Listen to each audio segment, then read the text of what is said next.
அப்படின்னா பாறை மீன். பாறை மீன்னா சில இதில் வந்து வெள்ளைப்பாறை சொல்லுவாங்க, மஞ்சப்பாறை சொல்லுவாங்க, அந்த மாதிரி பாறை மீன். பக்கத்துல பாறை மீன் புரியுது, இங்கிட்டு வந்து பறக்குது. இது வந்து பாறை மீன் குழம்பு, மீன் குழம்பு. இது கருவேப்பிலை போட்டா நல்லா இருக்குன்னு சொன்னாங்க, அதனால கருவேப்பிலையும் சின்ன வெங்காயம். கருவேப்பிலை இருக்கிற மீன் இருக்க விட கருவேப்பிலை அதிகமா இருக்கு. ஆமா, சும்மா ஒரு டேஸ்ட்டுக்காக அதை நேரம் ஒன்று கிடையாது.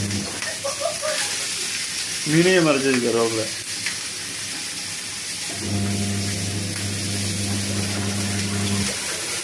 சின்ன வெங்காயம் கொஞ்சம் கடைசியாக போட்டுக்கணும், ஒரு இது மாதிரி மசாலா மாதிரி செய்கிறதுக்காக.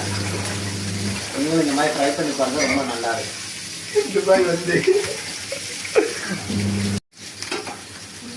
இந்த மாதிரி வீட்டில் ட்ரை பண்ணுங்க. ஆனால் ட்ரை பண்ணி வந்து